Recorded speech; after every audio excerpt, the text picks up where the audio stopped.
Hello friends, नमस्कार, good morning. आप सभी का बहुत बहुत स्वागत है आपके अपने channel triple C WiFi study पर। आइए स्टार्ट करते हैं आज के इस क्लास को। आज का ये क्लास नंबर 3 है। इससे पहले 2 क्लास हम आप सभी को करा चुके हैं। अगर आपने वो क्लास नहीं देखे हैं तो उन्हें भी देखें, और जो भी साथी क्लास में आ चुके हैं सबसे पहले आप सब एक बार शेयर कर दो ताकि और भी बच्चे और भी साथी इस क्लास को ज्वाइन कर पाएँ। तो आइए देखते हैं आज का सबसे पहला प्रश्न आपसे क्या पूछा गया है। आज का सबसे पहला प्रश्न है, आईसी यानी इंटीग्रेटेड सर्किट का आविष्कार किसके द्वारा किया गया। इंटीग्रेटेड सर्किट का आविष्कार किसने किया ये आपको बताना है। ऑप्शन में दिया है Tim Berners Lee, Jack Kilby, Alan Turing और रोनाल्ड रिबेस्ट। देखिए यहाँ इंटीग्रेटेड सर्किट का मतलब क्या है, आईसी। ठीक है, तो आईसी का आविष्कार किसके द्वारा किया गया ये आपको बताना है। यहाँ पर आपका करेक्ट आंसर हो जाएगा ऑप्शन बी, जैक केल्वी के द्वारा आईसी यानी इंटीग्रेटेड सर्किट का आविष्कार किया गया। सेकेंड क्वेश्चन में पूछा गया है, पूर्व निर्धारित शैलियों और स्वरूपण का एक सेट कौन सा है। यानी जो pre defined style and formatting होती है उसका एक सेट आप किसे बोलते हैं। डिजाइन है, टेम्पलेट है, डॉक्यूमेंट है या फिर इसमें से कोई नहीं। तो सेकेंड क्वेश्चन आपके स्क्रीन पर है, आप सभी को जल्दी से जवाब करना है यहाँ पर कौन सा करेक्ट आंसर हो जाएगा।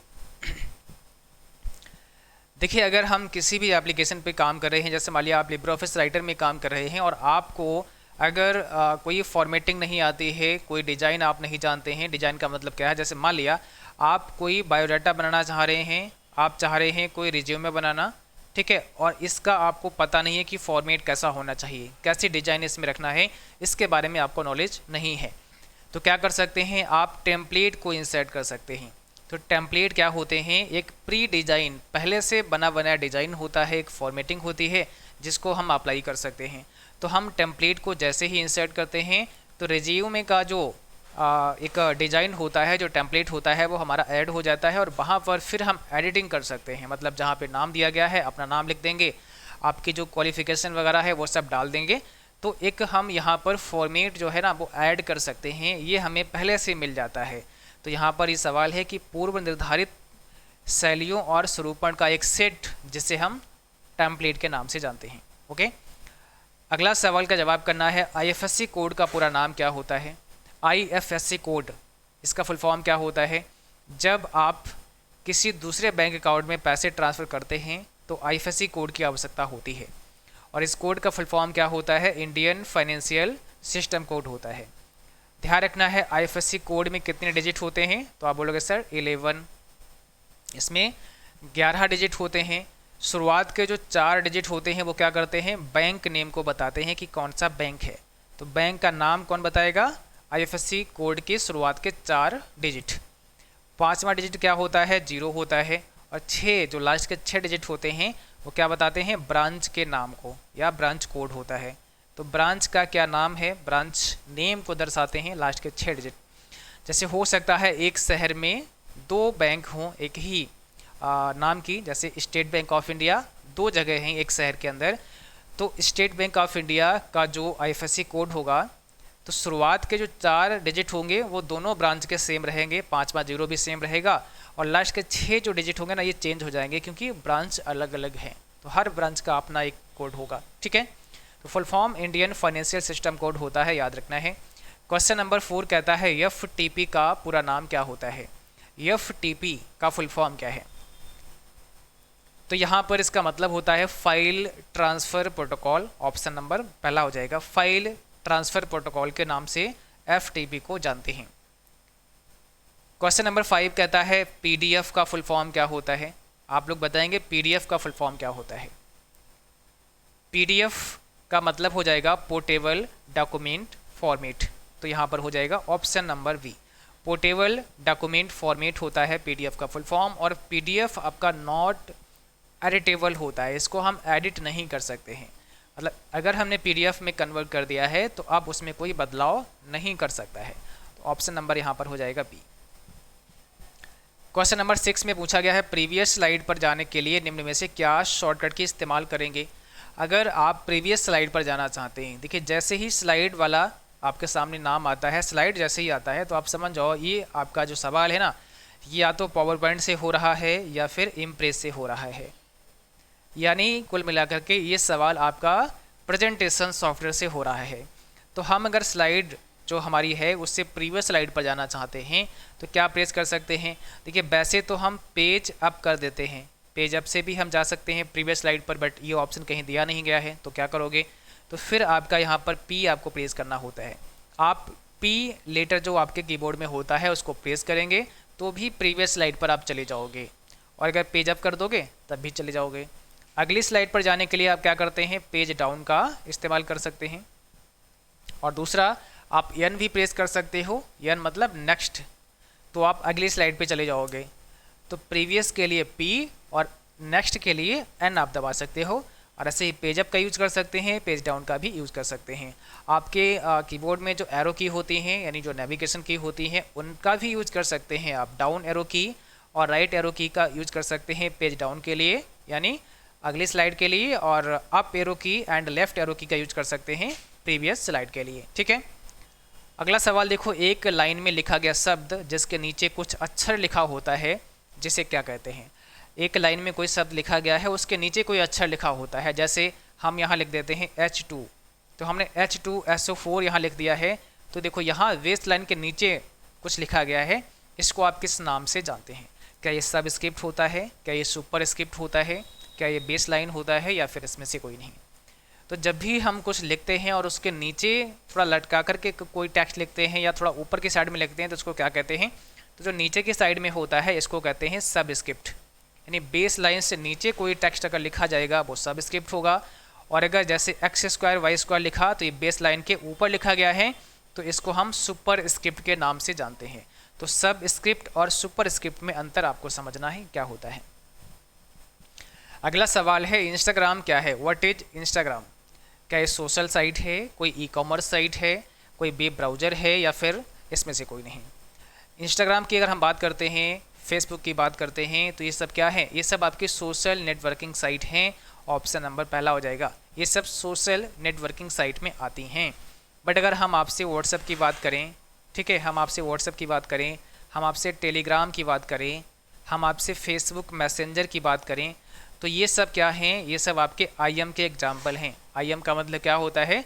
ये सब इंस्टेंट मैसेजिंग के एग्जाम्पल है, इनको बोलते हैं इंस्टेंट मैसेजिंग। ठीक है, यानी ये जो सॉफ्टवेयर हैं ये हमारे रियल टाइम में बात कराते हैं। हम रियल टाइम में कम्युनिकेट कर सकते हैं किसी पर्सन से। ठीक है, रियल टाइम में हम चैट कर सकते हैं। तो ये कैसे होते हैं? इंस्टेंट मैसेजिंग होते हैं। अगला सवाल का जवाब करना है, VoIP का फुल फॉर्म क्या होता है? ये भी काफ़ी इंपॉर्टेंट है। VoIP का फुल फॉर्म आप सब बताएंगे कौन सा करेक्ट आंसर है। VoIP का मतलब क्या होता है? इसका फुल फॉर्म हो जाएगा voice over internet protocol. Option B correct है यहाँ पे, वॉइस ओवर इंटरनेट प्रोटोकॉल, ये VoIP का फुल फॉर्म होता है। देखिए, जब हम वॉइस कॉल करते हैं तो वॉइस कॉल करने में ये प्रोटोकॉल हेल्प करता है। यानी ये प्रोटोकॉल जो है ना यूज होता है वॉइस कॉल में। ठीक है, जिसका फुल फॉर्म है voice over internet protocol. Option number B. अगला सवाल पूछा गया है, स्विफ्ट कोड का फुल फॉर्म क्या होता है? स्विफ्ट कोड होता है जैसे आपका IFSC कोड होता है, इसी प्रकार से एक स्विफ्ट कोड भी होता है। और इसका इस्तेमाल हम कब करते हैं? जब हम किसी दूसरी कंट्री में कोई पैसा ट्रांसफ़र करना चाहें या दूसरी कंट्री से हम अपने अकाउंट में पैसा मंगाना चाहें, तो हम स्विफ्ट कोड का इस्तेमाल करते हैं। IFSC कोड के साथ साथ में स्विफ्ट कोड का भी इस्तेमाल करना होता है, तभी आप दूसरी कंट्री में पैसा भेज सकते हैं, क्योंकि हर कंट्री की मुद्रा अलग अलग है। ठीक है, तो यहाँ पर इसका फुल फॉर्म होता है society for world wide interbank financial telecommunication. क्या होगा? Society for world wide interbank financial telecommunications, ये फुल फॉर्म होता है स्विफ्ट कोड का। अगला सवाल है, KYC में बैंक द्वारा मांगे जाने वाले दस्तावेज कौन कौन से हैं? KYC अगर आपको करवानी है, देखिए KYC का मतलब क्या होता है? KYC का मतलब होता है नो योर कस्टमर। क्या होगा? नो योर कस्टमर, ये KYC का फुल फॉर्म होता है। यानी अपने ग्राहक को जाने। तो नो योर कस्टमर में आप क्या क्या डॉक्यूमेंट ले सकते हैं? आधार कार्ड ठीक है, वोटर ID कार्ड ये भी ठीक है, पैन कार्ड ये भी ठीक है। इसका मतलब क्या हो जाएगा? डी ऑप्शन हो जाएगा। ऑल ऑफ द अबव, उपरोक्त सारे डॉक्यूमेंट को हम KYC में यूज कर सकते हैं। ठीक है, ऑप्शन नंबर डी होगा। अगला सवाल है, व्हाट्सएप ग्रुप में अधिकतम कितने सदस्य जोड़ सकते हैं? एक व्हाट्सएप ग्रुप में मेंबर्स कितने हो सकते हैं मैक्सिमम, ठीक है, 255, 512, 260 या 254, कितने मेंबर ऐड कर सकते हैं? तो सभी को याद रखना है 512, ऑप्शन बी हो जाएगा। देखिए इससे पहले ये 256 था, बट अभी जल्दी ही इसकी संख्या को बढ़ा दिया गया है, यानी डबल कर दिया गया है। तो अब आप 512 मेंबर को ऐड कर सकते हैं व्हाट्सएप ग्रुप में। ओके, ऑप्शन बी यहाँ पे करेक्ट है। अगला सवाल है ट्विटर के लोगो में क्या होता है? जो ट्विटर का लोगो होता है, और एक बात और ध्यान रखना है, ट्विटर को और क्या बोलते हैं? माइक्रो ब्लॉगिंग कहते हैं। माइक्रो ब्लॉगिंग के नाम से भी आपका ट्विटर जाना जाता है। छोटा ब्लॉगिंग है, मतलब माइक्रो ब्लॉगिंग है, ठीक है। यहाँ पर बहुत सारे लोग अपनी पोस्ट डालते हैं अलग अलग, तो एक ब्लॉगिंग के अंतर्गत आ जाता है, बट इसे हमने माइक्रो ब्लॉगिंग का नाम दिया है। अब ट्विटर में जो लोगो होता है उसमें क्या होता है? बर्ड होता है, उसमें एक पक्षी होता है। कि कौन सा बर्ड होता है? तो याद रखना है लैरी बर्ड होता है, ठीक है। बर्ड का नाम क्या है? Larry bird. अगला सवाल है गिगो स्टैंड फॉर, यानी गिगो का क्या अर्थ होता है, इसका क्या मतलब होता है? देखिए हमारा कंप्यूटर एक सिद्धांत पर काम करता है और वो सिद्धांत है गिगो। इसका फुल फॉर्म होता है garbage in garbage out, option पहला हो जाएगा। जैसे यहाँ पर ये बोला गया है, या इसका ये मीन है, इसका ये मतलब है कि अगर आप अपने कंप्यूटर को सही इनपुट नहीं दोगे तो आपको सही आउटपुट भी प्राप्त नहीं होगा। यानी गार्बेज इन होगा तो गार्बेज आउट होगा। जब तक हमारा इनपुट सही नहीं होगा तब तक हमें आउटपुट भी सही नहीं मिलेगा। तो हमारा computer garbage in garbage out के सिद्धांत पर काम करता है। मतलब ये है कि अगर आप इनपुट सही दोगे तभी रिजल्ट आपको सही मिल पाएगा। अगला सवाल है मिनिमाइज मैक्सिमाइज विंडो में किस बार पर होते हैं? जो मिनिमाइज मैक्सिमाइज और क्लोज बटन होते हैं ये आपकी विंडो के किस बार पर होते हैं? टाइटल बार पर होते हैं, स्टेटस बार पर होते हैं, मेनू बार पर होते हैं, या फिर नन ऑफ दीज? तो आंसर दीजिएगा ये कौन सी बार पर होते हैं। देखिए हम जब किसी सॉफ्टवेयर को ओपन करते हैं तो आप देखोगे सबसे टॉप पर क्या होता है? सबसे टॉप पर टाइटल बार होता है। इसी टाइटल बार पर क्लोज के बटन होते हैं, मैक्सिमाइज और मिनिमाइज के बटन होते हैं। यानी ये जो बटन हमें मिलते हैं कहाँ मिलते हैं? हमारी टाइटल बार पर मिलते हैं, ठीक है। अगला सवाल है उमंग ऐप का पूरा नाम क्या होता है, फुल फॉर्म क्या होता है? तो जल्दी से बताएं उमंग ऐप का फुल फॉर्म क्या हो जाएगा।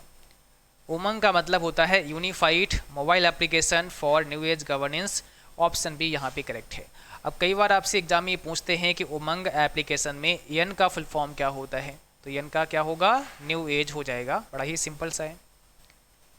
एक्सेल में कौन सा फार्मूला नहीं होता है? इसमें जो फार्मूले यहाँ दिए गए हैं इसमें से एक्सेल में कौन सा नहीं होता है? सम, मैक्स, AVR या MIN मिन। तो कौन सा ऐसा फार्मूला है जो आपके एक्सेल में नहीं मिलता है? तो आप बोलोगे सर ऑप्शन सी हो जाएगा, क्योंकि AVR करके फार्मूला नहीं होता है। देखिए ये एवरेज लिखा गया है, बट ये एवरेज ऐसे लिखा जाएगा, ठीक है। इस प्रकार से हमें एवरेज निकालना होता है। किसी भी संख्या का अगर हम औसत निकालते हैं तो उसका फार्मूला एवरेज होता है, इक्वल, उसके बाद एवरेज आपको लिखना होता है, ठीक है। शॉर्ट में नहीं होता है। बाकी सम भी ठीक है, मैक्स भी ठीक है और मिन भी ठीक है, ये वाला सही नहीं है। अगला सवाल देखो, पूछा गया है निम्न में से कौन सी भाषा केवल बाइनरी कोड में लिखी गई है? ऐसी कौन सी लैंग्वेज है जिसे केवल और केवल बाइनरी कोड में लिखा गया है? बाइनरी कोड का मतलब 0 और 1 की फॉर्म में लिखा गया है, ठीक है। ऐसी कौन सी भाषा है जिसे 0 और 1 के फॉर्म में ही लिखा गया है? पास्कल, मशीन, सी और C++। इसका सही जवाब करना है आप सभी बच्चों को। जिन बच्चों ने क्लास को अभी तक शेयर नहीं किया है, जो बच्चे अभी भी क्लास से जुड़े हैं, आप सब क्लास को एक बार शेयर कर दें ताकि और भी बच्चे जिनका भी आगे एग्ज़ाम होने वाला है उन तक भी ये क्लास पहुंच पाए। और जिन बच्चों ने लाइक नहीं किया है तो प्लीज़ आप सबको लाइक करना है, ठीक है। और चैनल को भी सब्सक्राइब कर लेना है, बेल आइकन प्रेस कर लेना है ताकि नोटिफिकेशन भी आप सबको मिलते रहें। यहाँ पर ऑप्शन बी हो जाएगा मशीन लैंग्वेज। कौन सी भाषा केवल बाइनरी कोड में लिखी गई है? तो मशीन लैंग्वेज केवल 0-1 की फॉर्म में लिखी गई है, यानी बाइनरी कोड में लिखी गई है। और आपके सिस्टम की जो भाषा है वो यही भाषा है, यानी आपका कंप्यूटर भी मशीन भाषा को ही समझता है, ठीक है। तो मशीन भाषा में लिखे गए कोड को आपका कंप्यूटर बिना किसी ट्रांसलेटर की हेल्प से समझ सकता है। अगला सवाल है एक कंप्यूटर बूट नहीं हो सकता जब तक उसमें डैश नहीं होता है।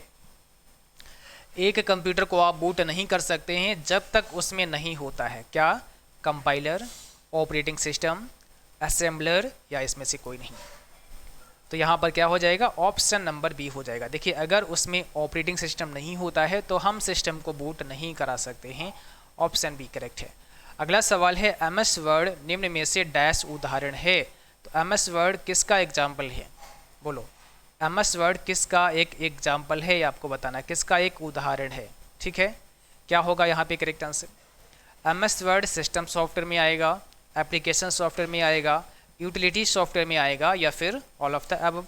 सिंपल सी बात है, ऑप्शन बी हो जाएगा एप्लीकेशन सॉफ्टवेयर। देखिए ऐसा सॉफ्टवेयर जो यूजर के वर्क के लिए बनाया गया है, या ऐसा सॉफ्टवेयर जिस पर यूजर वर्क कर सकता है, जो यूजर के कार्य करने के लिए बनाया गया है, उसी को हम एप्लीकेशन सॉफ्टवेयर कहते हैं। ऐसा सॉफ्टवेयर जो सिस्टम के लिए बनाया गया है वो आपका सिस्टम सॉफ्टवेयर होगा। यानी सिस्टम की ज़रूरत को पूरा करने वाला सॉफ्टवेयर सिस्टम सॉफ्टवेयर है, और यूजर की आवश्यकता को पूरा करने वाला सॉफ्टवेयर एप्लीकेशन सॉफ्टवेयर है। तो एमएस वर्ड हो, पावर पॉइंट हो, एक्सेल हो, कैल्क हो, राइटर हो, ये सारे ऐसे सॉफ्टवेयर हैं जहाँ पर यूजर यानी हम और आप काम करते हैं। तो जहाँ पर हम और आप काम करते हैं वो सॉफ्टवेयर हमारा एप्लीकेशन सॉफ्टवेयर होगा। अब कोई भी सॉफ्टवेयर आपके सामने आ जाए, बस आप ये समझ जाओ कि ये सॉफ्टवेयर है किसके लिए, इस पर काम कौन करता है। अगर हम सब काम करते हैं, यूजर काम करता है, तो वो एप्लीकेशन होगा, और अगर वो सिस्टम के लिए है तो वो सिस्टम सॉफ्टवेयर होगा। ठीक है, तो यहाँ पर तो ऑप्शन बी है एप्लीकेशन सॉफ्टवेयर। जैसे हम अगर ऑपरेटिंग सिस्टम की बात करें, जो हमारे कंप्यूटर की विंडो होती है, जो आपके मोबाइल फ़ोन के अंदर ऑपरेटिंग सिस्टम पड़ा है, जैसे आप एंड्रॉयड के नाम से जानते हैं, एंड्रॉयड या फिर iOS के नाम से जानते हैं, ये आपके मोबाइल फ़ोन के लिए क्या है, ऑपरेटिंग सिस्टम है। तो ये क्या है, सिस्टम की ज़रूरत को पूरा करते हैं, इसलिए सिस्टम सॉफ्टवेयर हो जाएंगे। ठीक है, हाइब्रिड कंप्यूटर में प्रयोग होता है। हाइब्रिड कंप्यूटर में किसका इस्तेमाल होता है, डिजिटल सिग्नल का, एनालॉग सिग्नल का, बोथ ए एंड बी, और इसमें से कोई नहीं। देखिए यहाँ पर हम अगर कंप्यूटर की बात करते हैं तो आपको पता है मुख्य रूप से आपका कंप्यूटर कौन सा होता है, एनालॉग होता है। ठीक है, उसके बाद में डिजिटल होता है, उसके बाद में हाइब्रिड होता है। तो हाइब्रिड जो होता है वो एनालॉग एंड डिजिटल दोनों का मिश्रण होता है, तो बोथ ए एंड बी यहाँ पे हो जाएगा। तो आज का क्लास बस यहीं तक था। उम्मीद करता हूँ आप सभी को क्लास पसंद आया होगा, क्लास अच्छा लगा हो, इसको लाइक करना है, शेयर करना है, और जो भी साथी चैनल पर नए हैं आप सबको सब्सक्राइब करके बेल आइकन भी प्रेस कर लेना है।